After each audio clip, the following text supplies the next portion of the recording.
Hello' everyone, আজি আহি আছোঁ সাগৰৰ তলেদিনি ৰাস্তা বহুত বেছি ভাল লাগিছে। সেই গাড়ীবিলাক গৈ আছে যে এয়া হৈছে সাগৰৰ মাজে মাজে গৈ আছে আৰু এতিয়া এইফালে একদম লাইট দি থৈছে, সুৰংগ নিচিনা একদম আন্ধাৰ হয় যিহেতু সাগৰৰ মাজেদিনি আছে ৰাস্তাটো। মোবাইলতে দেখি থাকোঁ, ফাইনেলি আজি মনৰ আশাটো পূৰণ হ'ল, সেয়েহে বহুত বেছি ভাল লাগিছে।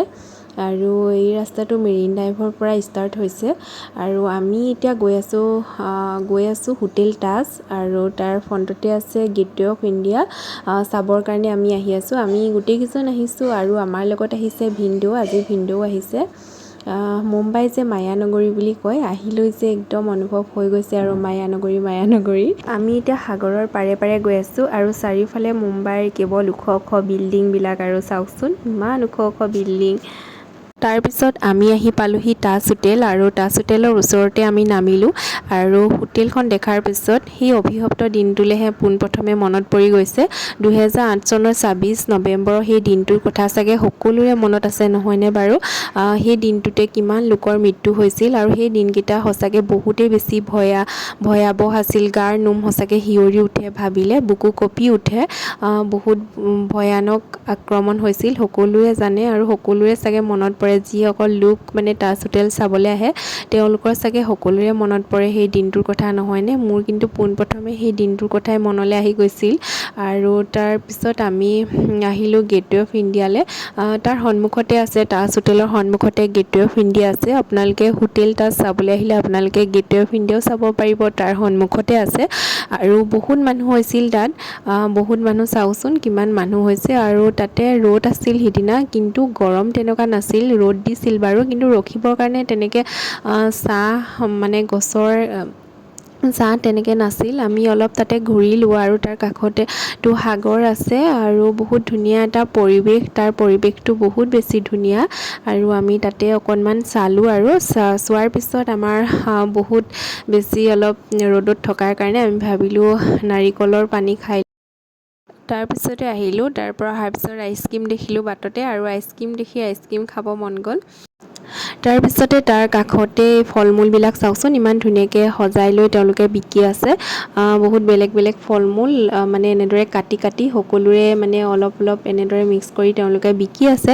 তাৰপিছতে তাৰ পৰা আহি এইফালে হোটেল তাজখন আহিবৰ সময়ত আকৌ ভালদৰে এবাৰ চাই আহিলোঁ, কাৰণ তাততো সোমাব নোৱাৰোৱেই, কিন্তু বাহিৰৰ পৰাই চাই আহিছোঁ আৰু এনেকৈ।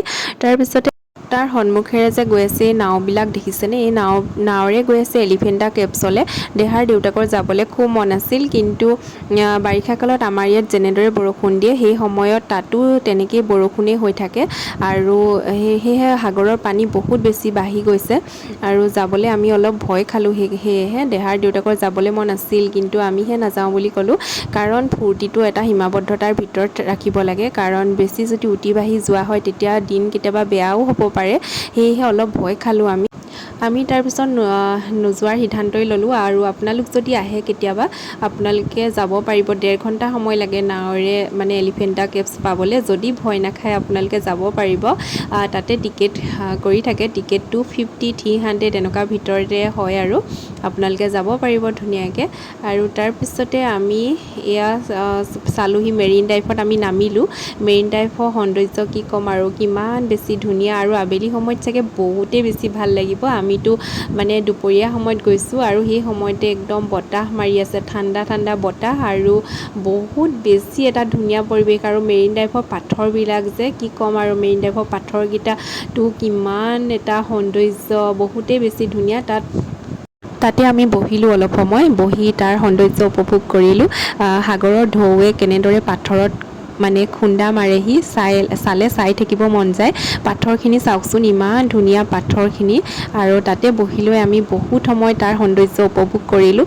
আৰু তাত বহুত মানুহ লাইন এনেদৰে বহি থাকে, সকলোৱে এনেদৰে সৌন্দৰ্য উপভোগ কৰি থাকে। আৰু আমি আবেলি সময়ত মানেতো অহা নাই, দুপৰীয়া সময়ত আহিছোঁ, কিন্তু তথাপিতো ভাল লাগিছে। আবেলি সময়ত বহুতেই বেছি ভাল লাগিব, ভাবকচোন আবেলি সময়ত তেতিয়া কিমান বেছি ভাল লাগিব। তাৰপিছতে তাত অলপ সময় বহি লৈ আমি ৰুমলৈ বুলিয়ে ৰাওনা হ'লোঁ।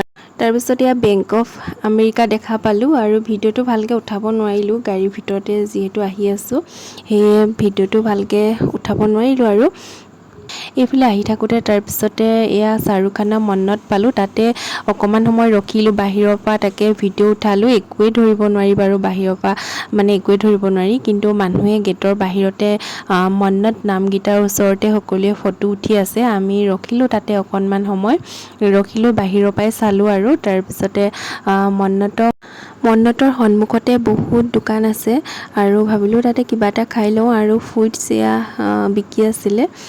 আমি আম খালোঁ, তাৰপিছতে মধুৰি এনেকৈ খালোঁ আৰু কিবাকিবি বহুত কিবাকিবি পোৱা যায় তাতে। আৰু ফল মূল মানে মুম্বাইত ৰাস্তাৰ কাষে কাষে বহুত বিকি থাকে, বহুত মানে ফল মূল ওলায়, আৰু তাৰ ফল মূলবিলাক কিন্তু সোৱাদ আছে, বহুতেই ভাল লাগে খাই বহুত ভাল লাগিলে। তাৰপিছতে আমি আকৌ আহিলোঁ, আহি থাকোঁতে দেখা পালোঁ, দেখিছেনে মুকেশ আম্বানী ঘৰ। আৰু আচলতে আঁতৰৰ পৰা মানে ভালকৈ ভিডিঅ'টো উঠাব নোৱাৰিলোঁ। আমি যিটো ছাইডত আহিছিলোঁ সেই ছাইডত আচলতে পাৰ্কিঙৰ ব্যৱস্থা নাছিলে, সেয়ে আমি ৰৈ ভালদৰে ভিডিঅ' কৰিব নোৱাৰিলোঁ, কিন্তু আঁতৰৰ পৰা হ'লেও যে দেখা পালোঁ, আপোনালোকে বাৰু ধৰিব পাৰিছে অলপ ব্লেক কালাৰৰ নিচিনা যে, সেইটোৱে হৈছে আম্বানী ঘৰ।